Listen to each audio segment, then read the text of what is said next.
आणखीन आता उद्याची दिली. माझं म्हणणं आहे हे असले भंगार खेळ खेळण्यापेक्षा असले डाव खेळावं सरकारनं आणि मराठ्याला आरक्षण देऊन टाकावं आणि मराठ्यांचे मन जिंकणं गरजेचं आहे. सकाळी पण तेच सांगितलं, आता पण तेच सांगतो. अशी योग्य संधी सरकारला आता सध्या गोरगरीब मराठ्यांचं मन जिंकायची योग्य वेळ. सरकारला सगळे विसरतील पण गोरगरीब मराठी कधी सरकारला विसरणार नाही. जर गोरगरिबांच्या लेकरांचं आरक्षण दिलं, त्यांना आयुष्याची जर रोजीरोटी मिळाली, तुमचा आमदार तुम्हाला विसरण, तुमचा मंत्री तुम्हाला विसरण, तुमचा पदाधिकारी तुम्हाला विसरण, पण मरेपर्यंत माझा गरीब करोडो मराठा तुम्हाला विसरणार नाहीये. म्हणून एक एक दिवस मुदत वाढ देण्यापेक्षा उपोषणाला तुम्ही एक एक दिवस दिली तरी उपोषण मागण्याची मंजुरी होस्तर होणार आणि तुम्ही कायमस्वरूपी दिली तरी पण हे उपोषण मागण्याची अंमलबजावणी होस्तर होणार आहे. तर मग नाटकं कप खेळायची, आजची द्यायची, उद्याची द्यायची, उद्याची द्यायची. सिद्ध झालं सरकारच्या हातात हे परवानगी देणं. तसं दुसरं सुद्धा खरं आहे, सरकारच्याच हातात हे आंदोलन मोडायचं का परवानगी द्यायची हे पण सरकारच्याच हातात, का मला गोळ्या घालून मारायचं हे पण सरकारच्याच हातात, पोरं रस्त्याने अडवायचे हे पण सरकारच्याच हातात, का सोडायचं. तुम्ही जर त्यांना त्रास नाही दिला तर पोरं पण काही नाही करीत. मुंबईतली परिस्थिती अशी आहे जणू जसं पोलीस बांधावाडाव घेतो तसं आमच्याही माहित आहेत. इथले सरकारनं त्यांचे लघवीचे त्याचे संडाचे कुलप लावून ते दार बंद केले.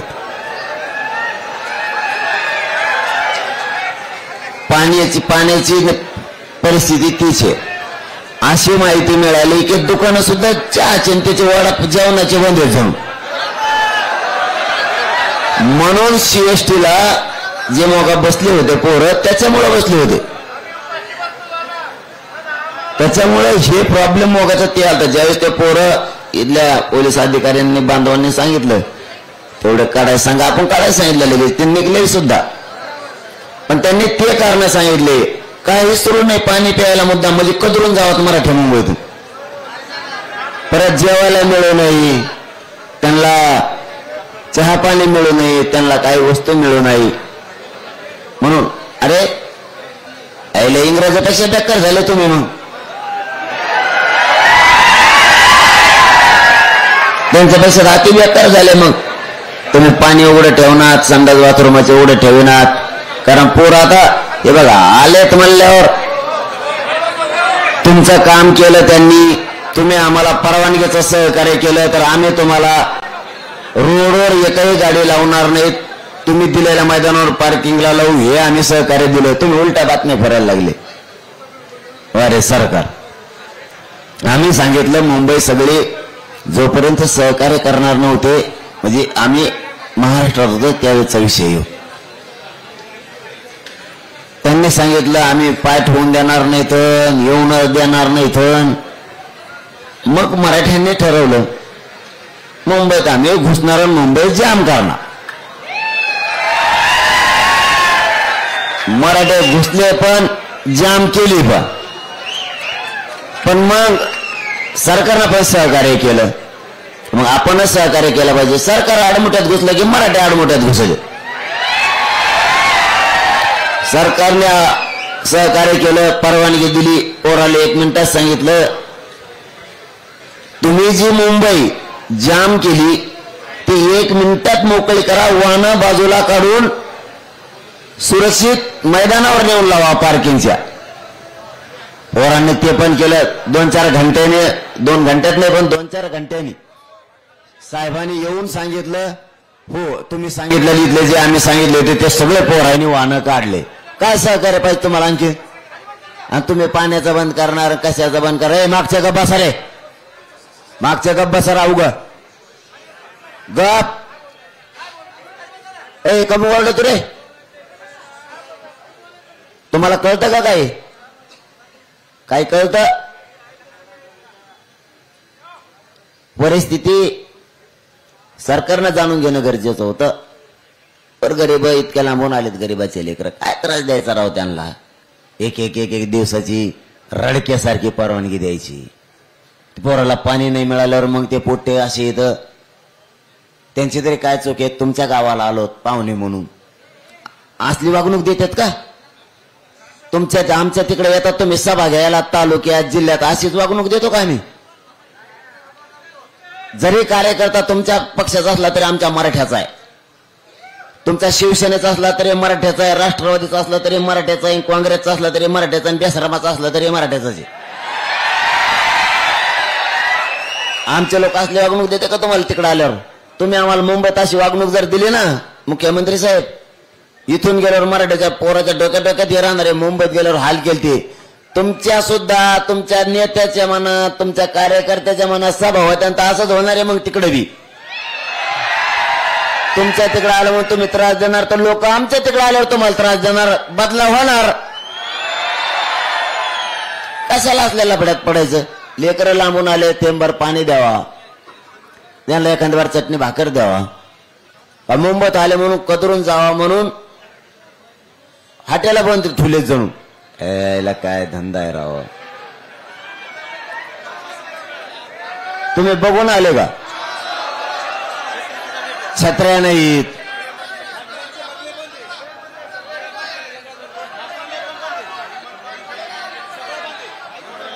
म्हणजे याचं कारण असं आहे, हे बघा, जैन मताला तुम्हाला किंमत द्यावा लागेल. राजकारण्याला ऐकून तुम्हाला जैन मताचं मत काय आहे, एक मतानं लोक काय सांगतात याला सुद्धा किंमत द्यावा लागणार. तुम्ही आम्हाला इथं येऊन सांगणार, गोड गोड बोलणार, तसं काही नाही. मी मोकळा नाही ते ऐकायला. लोकांचं सुद्धा खरं आहे ना, तुमचं खरं आहे नुसतं एकट्याचं, लोकांचं खरं नाही. ही कोणची पद्धत आहे? तुमचा रस्ता मोकळा केला आम्ही, बातम्या फिरवल्या सरकारनी, मुंबईच मोकळी करा म्हणलं मी, म्हणजे लोकात आमच्या गैरसमज पसरला पाहिजे. ते काय चावत आहेत का रस्त्याने चालताना? मराठ्याचे पोरं मुंबईत समजा बघतेत, फिरतेत, कुणा शी दिली का? मराठ्याच्या पोरांना कुणा शी दिली? कोणत्या पॉइंटला गेला असेल, देवबाप्पाच्या दर्शनाला गेला असेल, कुठं काय म्हणते त्याला मला माहित नाही, इकडे समजा हा चौपाटी काहीतरी तिकडे गेला असेल समजा. काय ते काय असं मराठीचं पोरग म्हणजे का साफ आहे का? चालता चावतो गेला असेल बिचारो. खेड्याचं लेकरू एक, काय काय पोरं आल्याच्या नंतर बघतेत आजूबाजूला. तुम्ही सुद्धा बघता ना का? तुम्ही नुसतं सभाला आला की फक्त सभालाच जाता? खेड्यापाड्यानं आल्यावर मंत्री येतात, मुख्यमंत्री येतात, आल्या तिथं जातो का? आधी रेस्ट आउटला जाईल, सगळीकडे खोलीचा वास घेऊन बघन कशी आहे काय आहे. म्हणजे तुमची वेगळी भावना ना आमची वेगळी भावना असं नका तुलू. तुमच्या दारात आलात म्हणून तुम्ही आम्हाला एक एक एक एक दिवसाची परवानगी द्यायलात काय राव? तसं पाहिलं तर मग परवापासूनच उपोषण चालू आहे, 27 पासूनच. 27चा दिवस मला झोप नाही, रात्र झोप नाही. 28चा दिवस झोप नाही, रात्र झोप नाही. 27ला दिवसभर जेवण मिळालं नाही, 28ला मिळालं सकाळी. म्हणजे 27ला सकाळी पण नव्हतं आणि संध्याकाळी पण नव्हतं. निघालोत, वाटलं होतं उशिरा निघू, पण इतकी गर्दी झाली तिथं आंतरवालीत, बिना जेवणाचं तसंच निघालो. म्हणलं रस्त्याने जेव, नाही जेवण मिळालं दिवसभर. रात्र इतकी गर्दी होती, इथून तिथून पत्रकार बांधव माया गाडीत होते, मी दुसऱ्याच्या गाडीत ठेवत नाही. मुख्यमंत्र्यावणी बराचसा लागतो, बराचसा लागतो. हे म्हणजे आपल्या गाडीत नका ठेवू, शूटिंग फिटिंग करते ना, करून दे ना. त्याला काय खोटं बोलायचं तेव्हा जे बोलायचं ते ओपन, मीडियाच्या समोर चर्चा करायची, मीडियाच्या समोर सगळं ओपन. रात्रभर जेवायला नाही मिळालं 27ला. 28ला सकाळी जेवलो, जेच तिथून पुढे मेळ हुकला. दुपारच्याला थोडं गाडीवर बसून जेवलो, ते काय जमलं नाही, जेवता आलं नाही, थोडंच जेवलो. म्हणजे 28च्या आणि 28च्या रात्र पण उपाशी आणि जागा जागा. बरोबर का हो पत्रकार बंधू? दोघं तिघ जण होते की नाही गाडीत, तुम्ही माझ्या झोपलेले. ते बिचारे ते म्हणले स्तुती नाही करायलो, ते म्हणले आईला कमाले होय बाबाची. अरे ओरिजिनल करतो जे करत. हा हे कोणी एको भरायला हे बाबा होता, उपाशीच मारला मी. उपास हे विस एक पत्रकार यांना काय 2-3 टाइम हाणायची सवय आहे. आणि 2-3 बायच्यात जायची सवय लटकलेलं मायामुळे ते आपण गाडी उभा करीत नाहीत मधीन कळत नाही जेवायला मिळाला आणि याला नाही ते म्हणले उगाच लफड्यात गुतलो आपण आपल्या कारण मी निष्ठेनं करतो बेगडेपणा नाही करत मला हे सरकारला सांगायचं मराठ्यांच्या पोराशी वाईट वागू नका मुंबईत काही करणार नाहीत ते देवबाप्पाच्या दर्शनाला जाते परत आझाद मैदानाला बसते येते पुन्हा येते काय करणार नाहीत ते तुम्ही त्यांना चिडी घालू नका ते काय करणार नाहीत लय गरीबाचे लेकर आहेत लय मोठं दुःख आणि वेदना घेऊन इथं आले ते मराठ्याचे पोरं माज आणि मस्ती घेऊन नाही आले इकडं लय हाल आहेत हो आमच्या लेकराचे मुख्यमंत्री आम्हाला माहिती आमच्या लेकराचे किती हाल आहेत किती कमरं मोडलेत आमच्या आईबापांचे कष्ट करू करू लय अवघड आहे तुम्ही ते जाण ठेवा ते माज घेऊन नाही आले इकडे माजलेलं नाही येत वेदना घेऊन आलेत आणि तुम्ही वेदनेवर लक्ष द्यानात आमच्या डोळ्याचं पाणी पुसिनात म्हणून त्यांना राग येतोय बरं तुम्ही लवकर नका का पुसिनात मी उपोषण करून करून मेल्यावर मग द्या हरकत नाही काय अडचण नाही माझी मी बलिदान द्यायला तयारच झालेलो आहे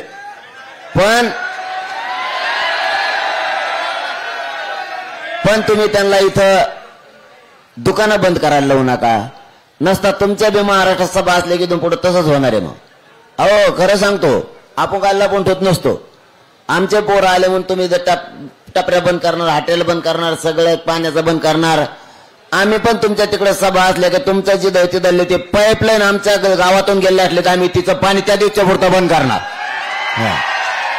तुमचं रेस्ट हाऊसलाच गेलं असलं पाणी तर आणि ते बंद करणार आमच्या रानातून गेलेलं असलं तर कारण तुम्ही आम्हाला मुंबईत पिऊन दिलं नाही आणि आपण बोलतो ते करतो तुमच्या आमदार मंत्र्याच्या जर आमच्या तिथून पाईपलाईन गेले असले तर आम्ही त्या बंद करणार कारण तुम्ही आमचे लेकर उपाशी मारायला लागले तर जशाला तसं होणार तुम्ही नाही सापडत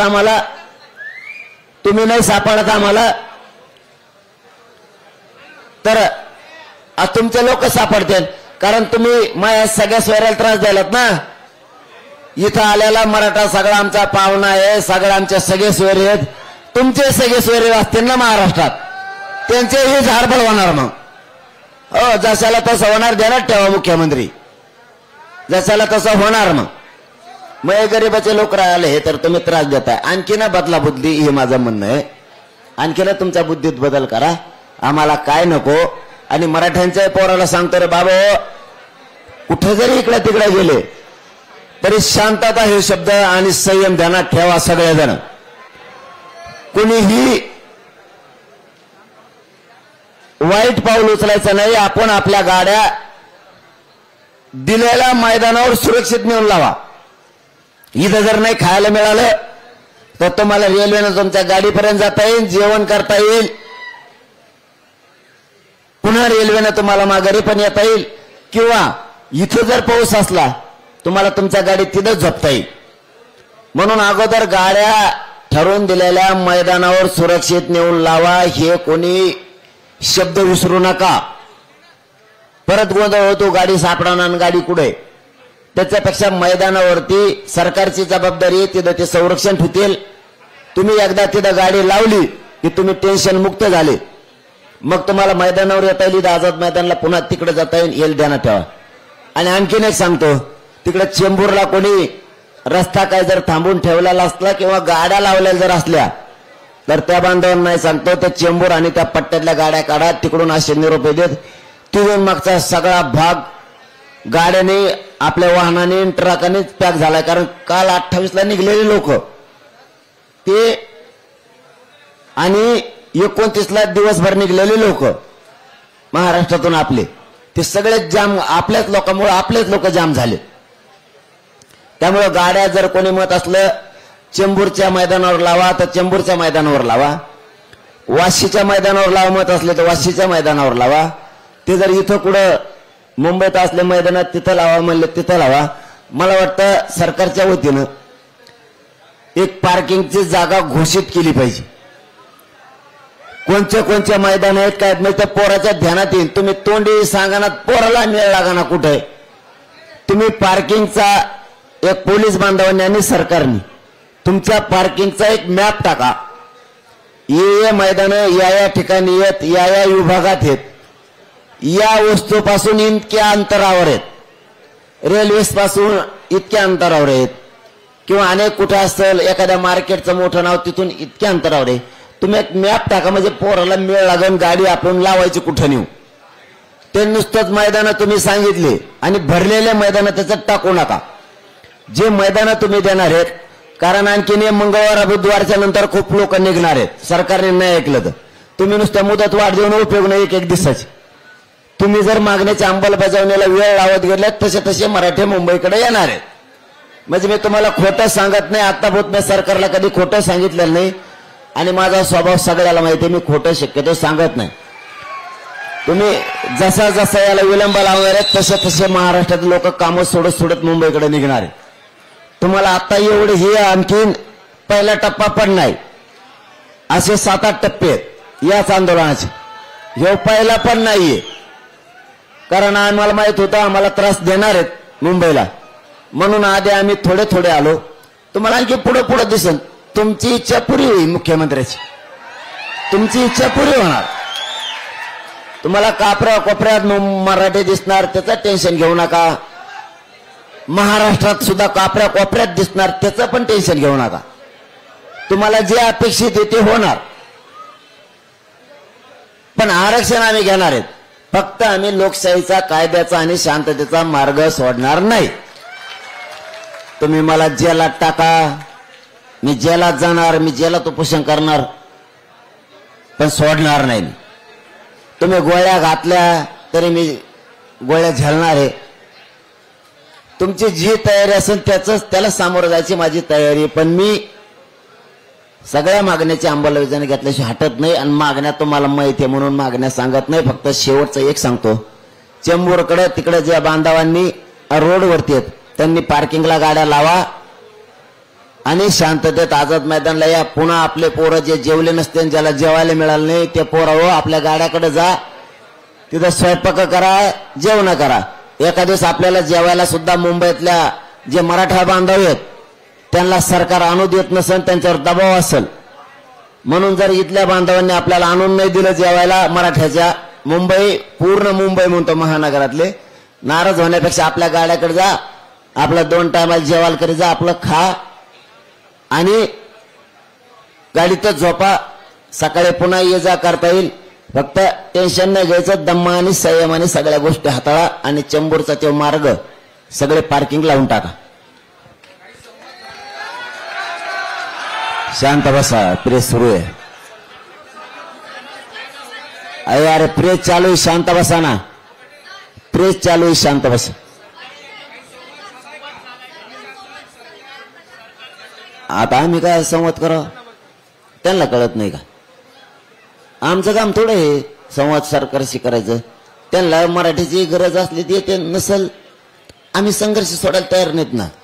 त्यांना मराठीचं वाटोळं करायचं असेल, त्यांना मराठ्याला आरक्षण द्यायचं नसेल, मराठी त्यांना संपवायचे असतील, त्यांच्या इच्छा वेगळ्या वेगळ्या आहेत मराठ्यांविषयी, त्यांना मराठा पूर्ण संपवायचा आहे, मराठ्याचे लेकरबाळ त्यांना मोठे होऊ द्यायचे नाहीयेत, त्यांना यार कशाला वळून येता रे, ती का जागा आहे घ्यायची?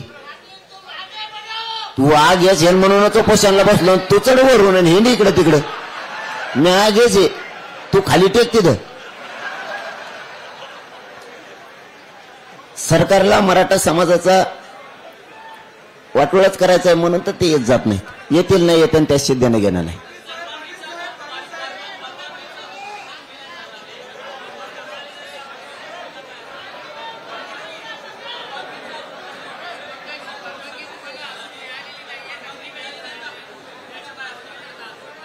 तुम्हीच म्हणले परवानगी मिळाली, आम्हाला परवानगी देणारच नाही. 1 दिवसाची सरकार देऊ शकतं म्हणलं, कायमस्वरूपीची देऊ शकतं ना. साधा आणि सोपा प्रश्न आहे. 1 दिवसाची देऊ शकतं म्हणल्यावर कायमस्वरूपीची देऊ शकतं. मागणीची अंमलबजावणी होस तर नसतं. त्यांना काही गोळ घडून आणायचं असं दुसरं काय. आमचं तर शांतते, तुला काय घडून आणायचं दान म्हणा, चलू दे.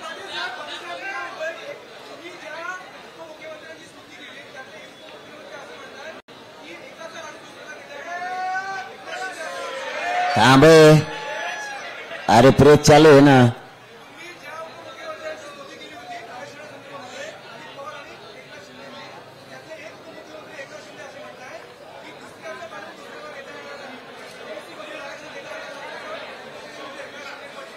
फडणवीस साहेबांनी मना लावलास, फडणवीस साहेबांनी मना लावलास असं म्हणतो आता. कारण आम्ही ओबीसीचं मागतच नाहीत ना एकाचं काढून दुसऱ्याला द्यायला. यांनी काय केलं, सरकार असून यांच्या पाठीमागं मायबाप शब्द लागलेला आहे. मायबाप सरकार आहे, लय चुकीचा शब्द लागला. यांनी गैरसमज नाही पसरायला पाहिजे, वस्तुस्थिती समजून जनतेला सांगितले पाहिजे. मराठ्यांच्या नोंदी ह्या 150-200 वर्षापूर्वीच्या, आणि एकाचं काढून एकाला द्यायचं ही जी भूमिका आहे, भांडणं लावायची भूमिका आहे सरकारची. ही कोणाची असली पाहिजे, विरोधी पक्षाची किंवा एखाद्या जातीची. सरकारच या भूमिकेत आहे, भांडणं लावायचं, एकाचं काढून दुसऱ्याला देतात. आम्ही त्यांचं काढून द्या म्हणलो का? गॅजेटियर नाही का आमचं हैदराबादचं सरकारी नोंदी 150 वर्षाच्या? सातारा संस्थांचं गॅजेटियर नाही का 150 वर्षापासूनचं? बॉम्बे गव्हर्नमेंट ते इंग्रज होते तेव्हापासूनच आहे ना, आमच्या तेव्हापासूनच्या नोंदी आहेत ना, सरकारी दस्तावेज आहे ना ते. आधी कोण हे का ते कुणी कोणाचं काढून दिलं? आमचं उलट काढून त्यांना दिलंय. 16% आमचं आरक्षण खात्यात ते, याच्यावर यांचे तोंड शिवलेत.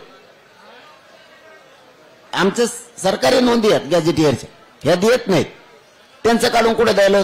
त्यांच्यातलं कमी करायला म्हणालो होतं ना, आम्हाला द्या म्हणालो. ओबीसीला 32%,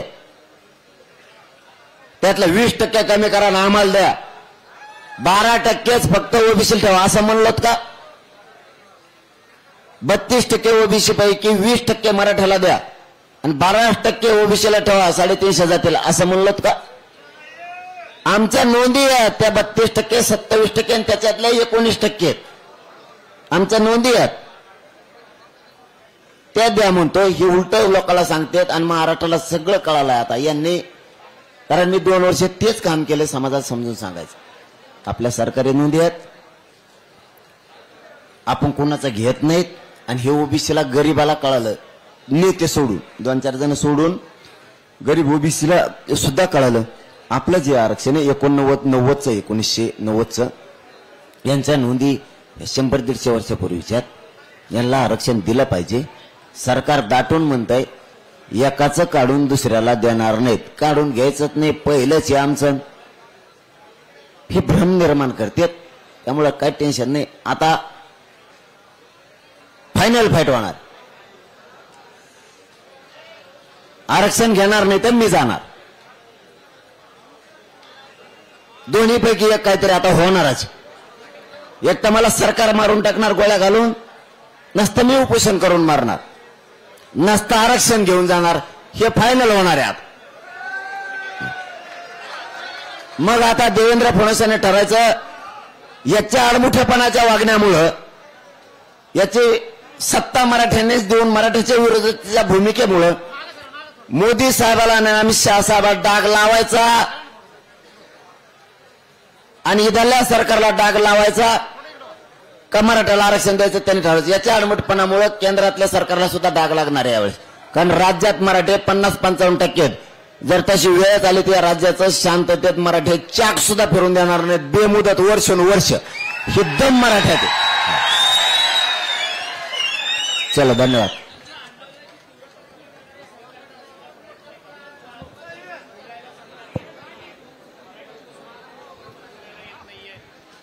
आंदोलनाची तीव्रता ते कमी करू शकत नाहीत. त्यांनी किती प्रयत्न केले तरी मराठ्याला माहितीये मी त्यांच्यासाठी झटतोय, त्यांच्या पोराबाळासाठी झटतोय. त्यामुळे सरकारवर अवलंबून नाहीत आम्ही. सरकारने काही शब्द फेकले, मराठ्यांना विश्वास ठेवत, मराठा विश्वास ठेवत नाही त्यांच्यावरती. त्यांनी किती शब्दाचा फेकाव करू द्या, किती मारा करू द्या, किती शब्दाचा प्रयोग वापरू द्या, किती बी काय त्यांना डोक्यावर लावायचं लावू द्या, मराठे ऐकण्याच्या मनस्थितीत नाही येत. कारण 45 वर्ष झालं मराठ्याला फसवलंय, त्यामुळे टेन्शन नाही. ए पोरं, प्रेस चालू, शांत राहा थोडं.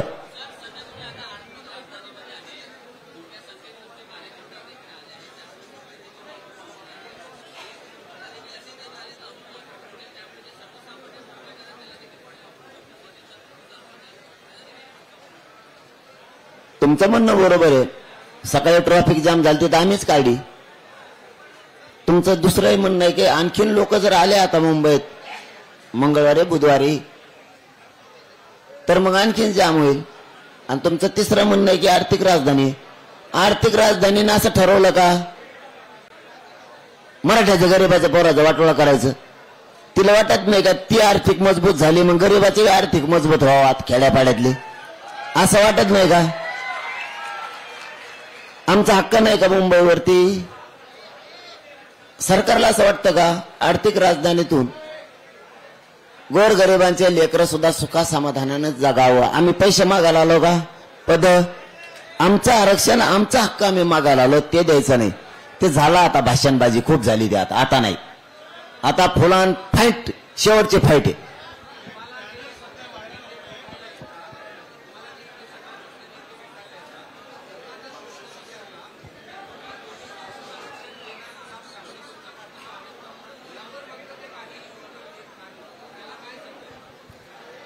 नाही ते का उत्तर देत नाहीत तुम्ही ते विचारलेल्या प्रश्नावरती? पण आम्ही खंबीर आहेत ना, आम्ही नेत्यावर जगतच नाही. ते जर म्हणले ओबीसीतून देऊ, नाही तर कुणी म्हणलं नाही देऊ, आम्ही त्यांच्या म्हणण्यावर नाही चालत, तर आमच्या स्वतःच्या म्हणण्यानं चालतो. आले काय गेले काय चालूच असतं ते. कोण आमदार भेटायला आला, कोणी मंत्री भेटायला आला, कोणी खासदार आला, त्यांचं काम आहे येणं, आमचं बी काम आहे सन्मान करणं. आम्ही मागं हटत नाहीत, ही आमच्या सगळ्यात मोठा समाजाचा प्लस पॉइंट आहे.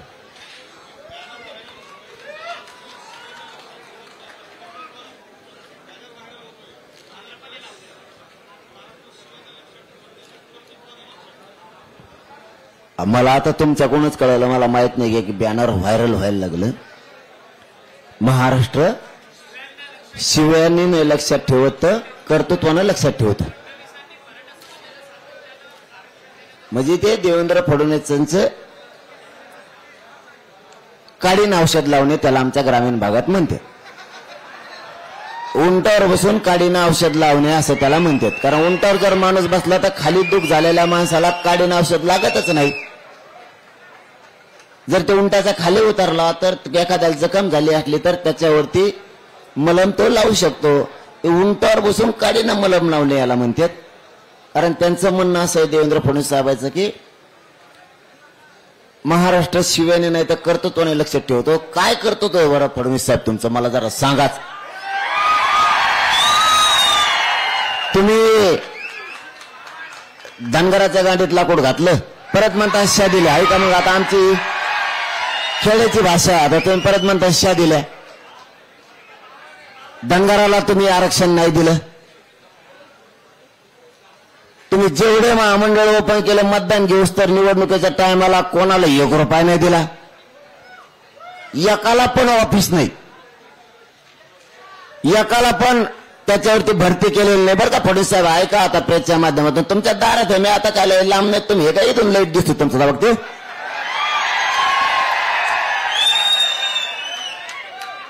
मीडियातून ऐकल्यापेक्षा माईक लावा तिथे तुमचं, एक माईक आम्हाला आणून द्या, एक भोंगा तुम्हाला ठेवा. आणि तुमचं कर्तृत्व काय सांगा? तुमचं कर्तृत्व ते धनगराचं तुम्ही वाटलं केलं ते कर्तृत्व आहे. काही समाजाला या राज्यात वेगळं आरक्षण आहे. काही समाज असा आहे या राज्यातला की त्याला विदर्भात तो एससी आहे, मराठवाड्यात तो ओबीसी आहे. व्यासपीठाचे बाजूचे बडबड बंद करा नाही तर बाहेर राहतो मी. तुम्ही पुढे वजरशील कायला बडबड करता रे? इकडचे बडबड बंद करण्यात व्हा बाहेर तिकडा. देवेंद्र फडणवीस साहेबांचं कर्तृत्व आहे. इथं काही समाज मराठवाड्यात ओबीसी थे, विदर्भात एससी थे, खानदेशात एसटी थे. एका राज्यात एकच जात 3 उपप्रवर्गात असती का? हे फडणवीस साहेब तुमचं कर्तृत्व. मराठवाड्यातली कायकाळीची पोरगी जर खानदेशात दिली तर ती एसटी होती. मराठवाड्यातली पोरगी विदर्भात दिली कायकाळीची एससी होती. तिकडची कायकाळीची एससीची पोरगी जर मराठवाड्यात केली ती ओबीसी होती. बघा आमचा खेळ, दळ आमचा मराठ्याचं तसाच. हे कर्तृत्व केलं तुम्ही. मराठवाड्यातली पोरगी विदर्भात दिली,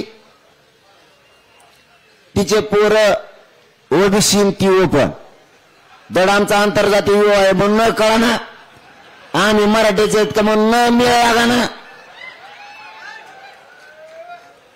इतकी बेकारी आहे. तिकडची इकडे पोरगी करावं, ती पोरगी आणलेली ओबीसी, तिचा नवरा ओपन, पोर ओपन आणि ती ओबीसी. आई निवडणुकीला भराची बाप तिचा प्रचार करतो. म्हणजे कोणाचे हाय का ताळमेळ हे तुमचं कर्तृत्व फडणवीस साहेब.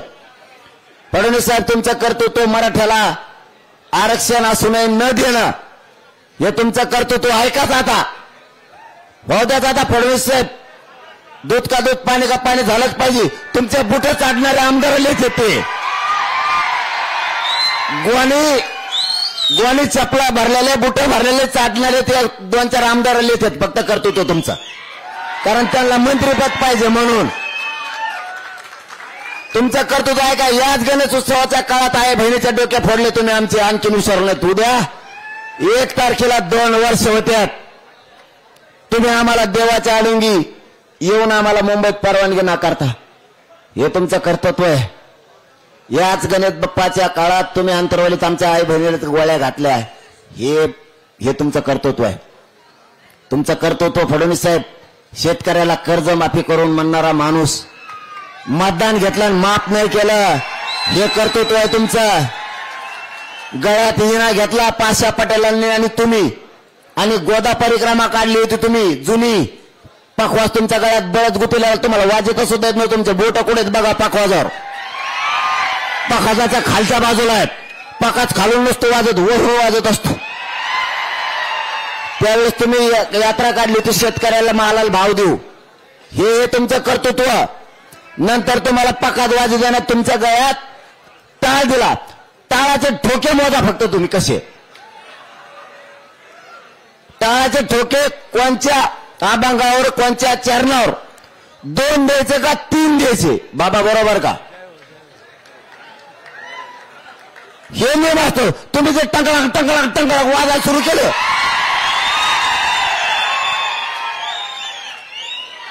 हे कर्तृत्व नाही, हे कर्तृत्व तुमचे. शेतकऱ्याचं काय केलं तुम्ही लक्षात ठेवा. तुम्ही लाडक्या बहिणीचा पगार बंद केला, हे तुमचं कर्तृत्व आहे. तुम्ही दलित मुस्लिम मराठ्यात वाद लावले, हे तुमचं कर्तृत्व आहे. तुमचं कर्तृत्व सोपे नाही. सांगावं की तुम्हाला रात जाईल, कारण मी तेवढा निबारे तुमच्या तोडीस तोड. आणि शिव्यानं सांगतो तुम्हाला, तुम्ही जर आमच्या आई बहिणीला हाणलं नसतं तर आम्ही तुम्हाला बोललोच नसतो. तेवढी सभ्यपणा आमच्यात आहे. तुम्ही काय सांगितलं हाणल्यावर? महे पोलीस आहेत, मह्या पोलिसालाच हाणलं म्हणून तुम्ही आमच्या अंतरवलीच्या मावल्यावर, त्यांच्यावर, माणसावर, बायावर हाफ मर्डरच्या केसेस केल्या. देवात हे करतो तो कोणाच्या पोटी येऊन ओरिजिनल पोटी जन्मलेला माणूस नाही करू शकत. ओरिजिनल पोटी आलेला माणूस हे ओरिजिनल कर्तव्य करणार की पोलिसांनी हाणलं नाही याला जेलात जाऊ द्या. तर ते म्हणते मह्या पोलिसाला हाणलं म्हणजे पोलीस होतोय का जनता आहे? तुझी जनता असली पाहिजे म्हणून ते घडलं होतं. त्याच्यानंतर कुठे शब्द दिलाय? तुम्ही आडमुठे चालले तर आपण आडमुठे चालवतो. तुम्ही सभ्य वागला, आम्ही सभ्य वागतो. तुम्ही काल 1 दिवसाची परवानगी दिली, पुऱ्या महाराष्ट्राने कौतुक केलं. केलं की नाही पोराव? तुम्ही जसे वागताल तसे आम्ही. आणि तुम्ही जर मराठ्याचं आरक्षण दिलं, सगळं जेवढ्या मागण्या त्याची अंमलबजावणी केली, जर तुमच्या बंगल्यावर, काय नाव आहे त्या बंगल्याचं? वर्षा का बंगला? वर्षा बंगला. बर, हा वर्षा बंगला जर नाही बुजला अंगुला नाही तर आपलं नाव बदलून ठेवा. हा एकदम सोपं. पण तुम्ही मारा मोरीच्या भानगडीत पडू नका. मारीन, धोपटीन, दादागिरी करीन पोराला, ते झालं एकदा. आता त्या भानगडीत पडूच नका, शाने असतात. आणि तिचे पोस्ट व्हायरल होते ना, ते चेले चपाटे असते 4-2 पुढची आशा. आता राज्यपाल कोठ्यातून काही राहिलेत. मतदानावरचे विधान परिषद संपलेल्या, आता राज्यपाल कोठ्यातल्या. राज्यपाल कोठ्यातली तेवढीच संधी ती का हुकली, यांचं टंबळच वाजलं. मग त्यांना माहिती आहे याला बोललं म्हणजे तेवढंच राज्यपाल कोठ्यातले देते, कारण विधान परिषदेच्या विधानसभेच्या स्थानिक स्वराज्यामधल्या विधान परिषद आता नाही आहेत. मग आता पुन्हा विधानसभा आता या हिवाळी अधिवेशनाच्या अगोदर ऍक्टिव्ह होईल. मग तिन्ही कायदेमंडळ ऍक्टिव्ह व्हायच्या अगोदर राज्यपालाच्या कोठ्यातून आपल्याला आमदारकी मिळाली म्हणून ते कोले कुत्रे बोंबले ते थोडेफार. काही कर्तृत्व नाही. तुम्ही आणखीन कर्तृत्वावर जर बोलले तर मी यादीच टाकीन उद्या, मग आम्ही व्हायरल करू पोस्ट. ओबीसीचं वाटोळं केलं तुम्ही ते टाकितो, मग कोणाकोणाचं काय केलं ते पुरं टाकतो. मग माझ्याजवळ बी यादी आहे, काही अडचण नाही.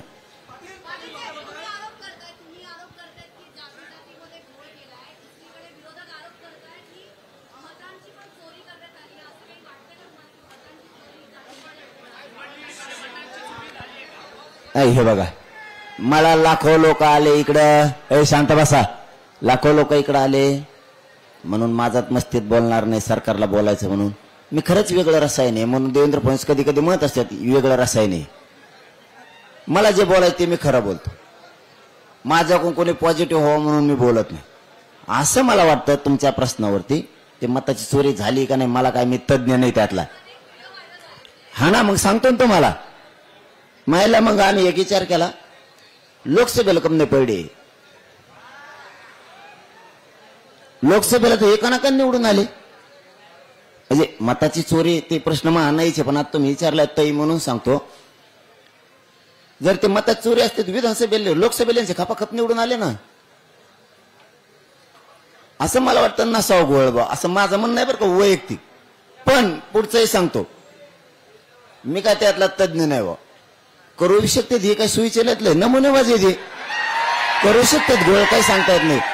पण आपण लोकसभेची विधानसभेची तफावत अशी केली.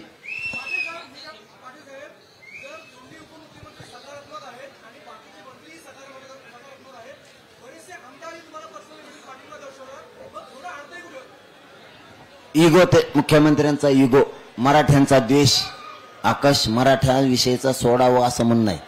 म्हणून मी कालच पत्रकार बांधवाजवळ निरोप पाठवला जाहीर मीडियात. योग्य वेळे योग्य संधी, गोरगरीब मराठ्यांचे करोडोंचे मन जिंकणं. तुम्ही एखाद्या आमदाराला मंत्रीपद नाही दिलं ते तुमच्या रुसल, एखाद्याला पद नाही दिलं ते तुमच्या रुसल. पण गोरगरीब त्यांच्यावर जर उपकार केले तर मरेपर्यंत विसरत नसते. योग्य ट्रॅक आहे आता, अशी संधी आली, योग्य निर्णय घ्या, आरक्षण देऊन करोडो मराठे तुमच्या पाठीशी राहतील. पण त्या कळतच नाहीये, द्वेषच भरला बस, बाकी काय. चला धन्यवाद. तोंड कोरडं पडलंय, उद्या बोल, ते लय अवघड आहे.